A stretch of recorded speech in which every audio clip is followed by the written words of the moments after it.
Muy buenos días, queridos amigos y amigas, en este día martes de la sexta semana del tiempo de Pascua. La liturgia de la palabra nos presenta del libro de los Hechos de los Apóstoles, capítulo 16, versículos 22 al 34. El Salmo 137, tu derecha me salva, Señor. Y del Evangelio según San Juan, capítulo 16, versículos 7 al 13. Nos dice el libro de los Hechos de los Apóstoles. La gente se puso contra ellos y las autoridades ordenaron que le quitaran sus ropas y los azotaran con varas. Después de azotarlos severamente, los metieron en la cárcel y encargaron al carcelero que los custodiara con atención. El carcelero, siguiendo a la letra la orden, los metió en la celda más segura y les sujetó los pies al suelo con cadenas. A medianoche Pablo y Silas oraban entonando himnos a Dios, mientras que los otros presos los escuchaban. De repente se produjo un gran terremoto que sacudió los cimientos de la cárcel y se abrieron todas las puertas y a todos los presos se les soltaron las cadenas. Al despertarse, el carcelero y ver abiertas las puertas de la cárcel, sacó el puñal con intención de suicidarse, pensando que los presos se habrían escapado. Pero Pablo gritó: no te hagas daño, todos estamos aquí.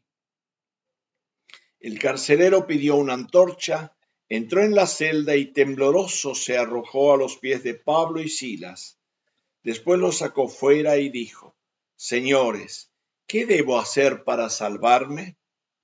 Ellos respondieron: si crees en el Señor Jesús, te salvarás tú y tu familia.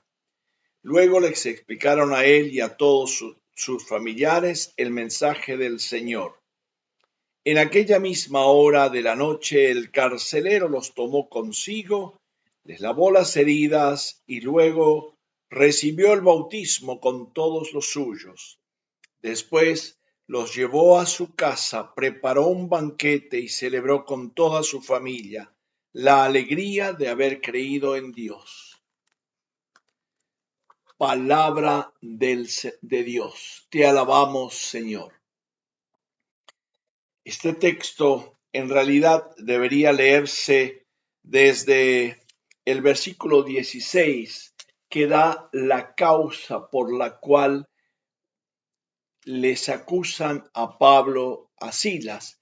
No aparece aquí Timoteo, ni tampoco el nosotros que estaba allí, que puede ser uno de ellos, y quizás Timoteo, el relator de estos episodios, se quedó fuera y sencillamente explicó esta realidad. Pero en este caso son Pablo y Silas los acusados y Pablo y Silas los golpeados y los encarcelados. Y sería muy bueno también continuar la lectura hasta el versículo 40 para descubrir después cuál es la liberación que logran Pablo y Silas y cómo hace uso de su derecho romano Pablo y Silas en este caso para decirle: no, señores, lo que ustedes hicieron es injusto, no es verdad. Pero el texto litúrgico nos quiere relatar algo impresionante, algo muy, muy particular, haciendo de alguna manera el parangón entre lo que pasó con Pedro encarcelado por Herodes para ser ajusticiado y la comunidad que oraba, y finalmente se les soltaron las cadenas, el ángel lo despertó y lo sacó fuera y las puertas se fueron abriendo. Acá se produce el terremoto, también es algo espectacular, pero el autor, el evangelista, quiere de alguna manera hacer notar: Pablo es tanto como lo fue Pedro. Y eso es importante captar. Pero lo que motivó este encarcelamiento y esta rebeldía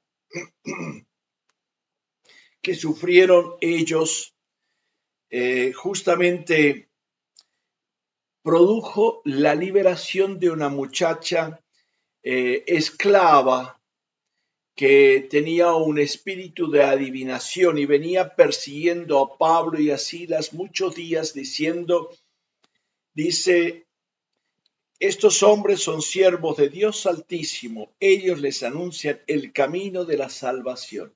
Y los venía persiguiendo, los venía molestando hasta que Pablo justamente les dice, en el nombre de Jesucristo te mando que salgas de ella. Y quedó liberada. Ciertamente el poder de adivinación que tenía traía buenos dividendos a los dueños de la esclava, y ellos alborotaron el pueblo, acusaron a Pablo de religión, de rebeldía judía, y con eso se ganaron esa propina de los azotes. Sin embargo, hay un hecho clamoroso frente a la liberación milagrosa de las cadenas en la cárcel. El carcelero dice una palabra muy buena. Señores, ¿qué debo hacer para salvarme? Para salvarme. Y la respuesta de ellos es, si crees en el Señor Jesús, te salvarás tú y tu familia.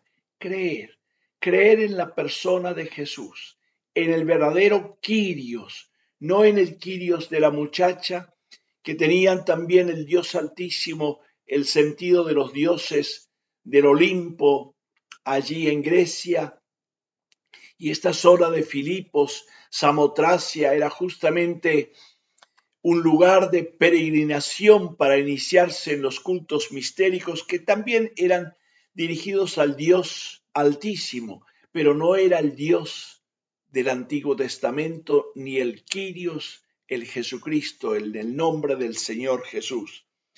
Por eso, dice, les explicaron a él el mensaje del Señor y a su familia, y después recibieron el bautismo. Eso es todo así, rapidito, sucinto, allí explicado.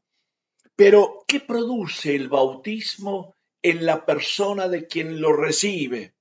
Dice, los llevó a su casa, preparó un banquete, celebró con toda su familia la alegría de haber creído.